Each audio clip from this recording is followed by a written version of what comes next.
The History of Freemasonry and the Illuminati. The History of Freemasonry and the Illuminati. The Illuminati. Popular history texts and encyclopedias generally paint the Illuminati as having its origins in 1776 Bavaria. However, the origins go back much further. The Illuminati are tied directly through Masonry to the Sun and Isis cults of ancient Egypt.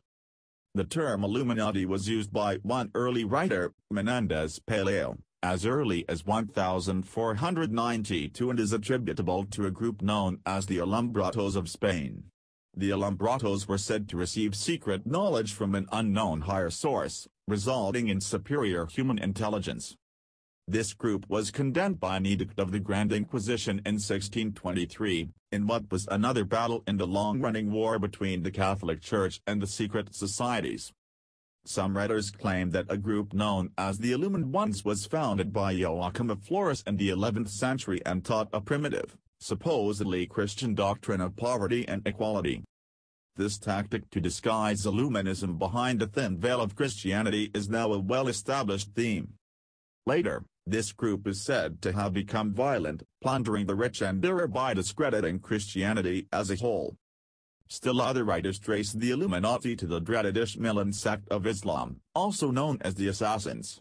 Founded in 1090 by Hassan Saba, this group combined the use of the drug hashish with murder as their main path to illumination.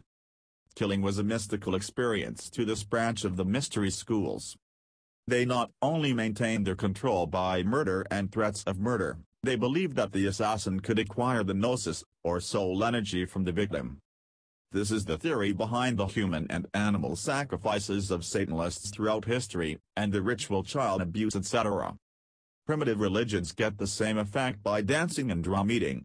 Seeking this form of illumination was the main attraction of drugs like marijuana, hashish, and LSD to teenagers of the 1960s and the 1970s. Buddhists can gain the same illumination through sexual rituals known as tantric yoga, or through the different forms of mediation. Witchcraft covens still meet in the nude and participate in grouped sexual rituals for the same effect. Mass participation in animal sacrifices another way to scavenge gnosis. The sad fact is that although sex, drugs, dancing, and drum eating are believed to release a lot of gnosis, Satanists believe that sacrifices release more of it than anything else. Such are the dark and sordid machinations of the deluded souls who think their gnosis accumulations and illumination will give them some form of deity or immortality. In what may be the most beautifully composed enunciation of Masonry ever written, the Ponsons wrote, "The great task of Freemasonry is to spread ideas sometimes noble and beautiful in appearance but in reality destructive, of which the prototype is the famous motto, liberty, equality, fraternity." Masonry, a vast organism of propaganda, acts by slow suggestion, spreading the revolutionary ferment in an insidious manner. The heads sow it among the inner lodges, these transmit it to the lower lodges whence it penetrates into the affiliated institutions and into the press, which takes in hand the public. Tirelessly and during the necessary number of years, the suggestion works upon public opinion and fashions it to wish for the reforms from which nations die. In 1789 and 1848, the years of the French Revolutions, Freemasonry, in its momentary command of power, failed in its supreme endeavor. Taught by these experiences, its progress has become slower and surer.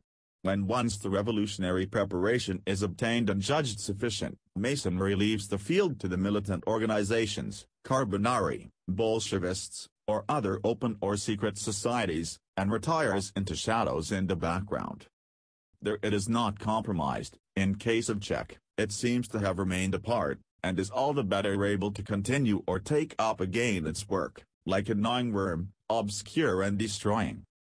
Masonry never works in the full light of day.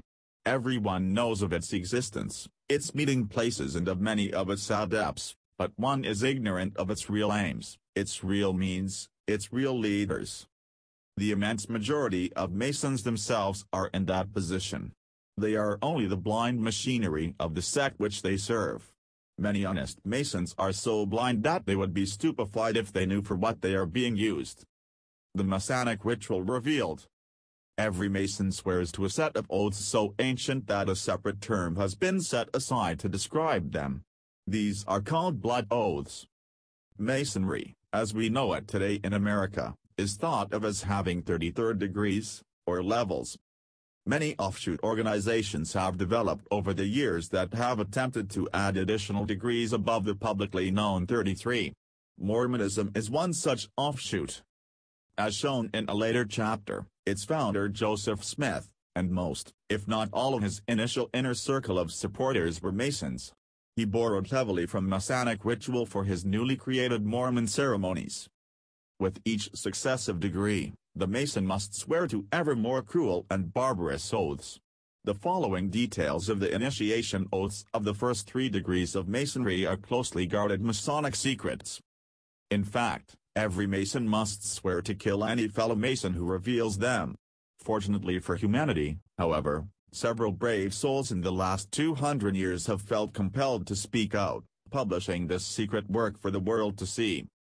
It is thanks to these courageous men that we have the exact wording and rituals of at least the first 3 degrees. The personal experience of Lucifer is not often described in literature.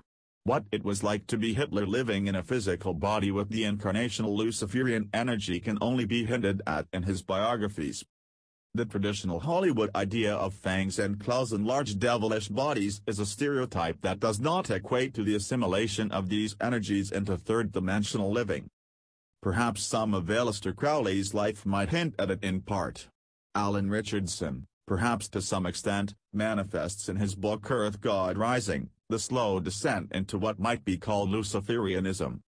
And then Camelot. All myths are in fact living energies. We have decided that much. The ones in question were ancient when the first dynasty began around 3100 B.C. and yet they are no age at all.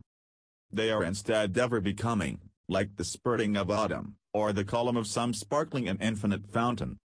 How to find that fountain, and when to drink from it, is something that we can spend a lifetime studying only to find, as seekers always do, that it is within us all along.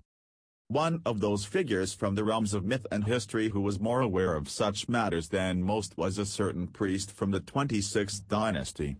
Now he knew all about this sort of thing, as he never ceased to tell anyone who cared to listen. Many of the people thought him insufferable because of this, but the man had absolute conviction as to his merit and his destiny, and he never ceased to prophesy. That was what he was best at. His name was Ankh-Fn Khonsu, which means his heart is with Khonsu. Khonsu was the old moon god from Thebes, where the mysteries functioned on a more subconscious level than elsewhere. This dynasty, which ran from 663 to 525 BC, as near as such things can be determined, saw pharaohs bearing the names Necho and Psamtik and Damos supporting their rule by Osirian doctrines rather than through the purely solar cults which had taken over in previous centuries. Set, it was always Set, became the personification of darkness again. The great arts and styles of the Old Kingdom are recreated. A colossal granite temple for the Apis bull was built at Saqqara, and the Egyptians were able to imagine for a little while that true greatness had been restored to their land. Ankh-Fn Khonsu, who lived a full life sometime during those reigns, was the priest who brought about the Inn of Osiris to replace that of Isis. And, as is a way of magic, he was also the one who brought it to an end. By Peter Farley, excerpted from Volume 5 of Where Were You Before the Tree of Life? Humancerfree.com web link.